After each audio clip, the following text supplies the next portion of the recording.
Here we are. Welcome back to the show, and we are literally going back in time, right? In this old Volvo.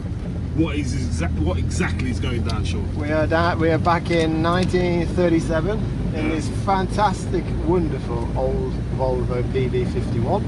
Okay. It was sold to a company in Falkenberg, which is on the west coast of Sweden, and it's been in the same family since day one. Day one. Yep. Wow. So one owner from 1937. 37. Yep. And then we've got the pop-out indicators, which we're going to. Okay. Oh, that's on the side of that, yeah. So they're the pop-outs. I mean, I guess this is how people were rolling back in back in 1930s, huh? I mean, this is like pre-Second World War as well, then. Yeah, this is pre-war. This is pre-war. So, just trying to get the old wipers on. Oh, a wiper's there. Okay. Only one on the driver's side. Yeah, I can see that. You've been a bit selfish there. Yeah. No, it's fantastic. It's been basically after the war, or not during the war. Yeah. Sweden needed tyres, so they took the tyres off this car and stored the car in a factory. Right. They needed it for the war effort, the rubber. Okay. And then directly after the war, the car came back out into service in 1946. Okay. And yeah, and ever since it's been owned by the same family, driven till like the 1960s, and then it was put into storage. All right. And then they took it back out again in 2014 and serviced it and everything, and used it. And right, so for its first time in its life, it's looking for a new owner soon then as well. Yes, yes, and hopefully the owner that buys it drives it, because it's a really nice car to drive, really smooth. I mean, what sort of engine are we talking about in there? This is I think it's a 3.5 in this. It's about 85 brake horsepower. How many cylinders are we talking? 6 cylinders. 6 cylinder. Right, It's got it's like a straight six. side ventils. I mean, it's still got the power, hasn't it? It's still got that pulling power. I mean, I did read up a little bit about the car, and it's like an all steel chassis and yeah, body. The bodywork on this is like built like a tank. I mean, you bang the metalwork, it's you know, it's never going to rust. No. I mean, this car has been 85 years old. It does have some small patina. Right. But the paint's been obviously worn off over the years. Yeah. But it's not rusty in any way, any shape or form. No holes or nothing in it. No, nothing. Right, so I also read there was 6,904 or something like that cars built that came out between, I think it was like between 36 and 45, something like that. Yeah, but I think that's the whole series. Right, not just the 51. They went up to like 57 or something like that. Yeah, but they did different models. They did 60 actually. They did 53, 54, Yeah.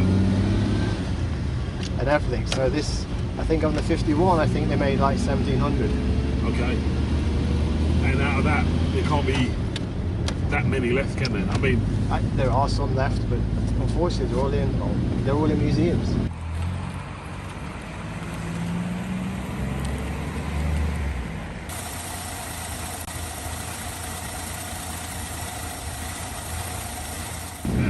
I mean, this car you see drives fine, and we want this car on the road. it's very, very impressive how this car drives, to be honest. And it's a comfortable place to sit as well. You get loads of room in the back, loads of leg room there. Yeah. No seat belts. I think this car cost in 1937. I think it cost around £4,000 to £5,000 back then. Whoa, that was a lot big of chunk money. of change, wasn't it, back A then? lot of money. I don't know what it would relate to in modern money, but you're probably thinking somewhere between 700,000 or 800,000 perhaps. Yeah. Wow. And this was the standard edition one, weren't they? They had a luxury and a deluxe as well, didn't they? Yep. So this isn't even the top of the range. Nope.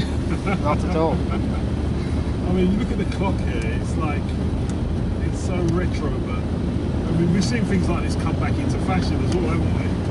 When you see the clock, I mean, look at that. You got fuel and oil and temperature. definite work of art this, and like I said, I'm really impressed by something from the 30s that drives so well and pulls so nicely. Right, so what's going on with this car then? This is coming up with the auction on the 24th of February. Right. It's difficult to say what it will sell for. I have no clue. Right. I mean, there's not so many you can choose from. No. And this is a really good example if you're gonna, especially like engine-wise and the general condition of the car.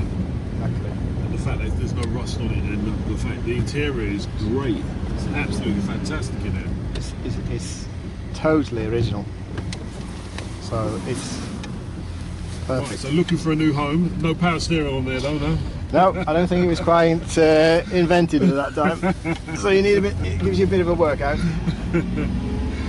Right, so a Volvo Pv 51, the first one I've ever seen, up for grabs on Billwell auction end of February. And like I said, go into Billweb, have a look if you want to get yourself a rare classic. Even here in Sweden, it's a rare classic, isn't it? It's basically driving a museum piece. Yeah. But I don't want this one to be a museum piece. I want someone to enjoy it, to drive it in the summer, because as soon as you stop this car, people just come running over it. What's that? I've never seen one of these. Can you tell me more about it? It's just a fantastic car. It does look a bit like an American gangster car as well, doesn't it? Yeah, kind of. The Swedish charm. Right, so there you have it. PV 51 up for grabs. This is Cars of Sweden Live. Hopefully you enjoyed the show. If you did, don't forget to like and share and all that other wonderful stuff. And we'll see you all again next week for some more Cars of Sweden Live.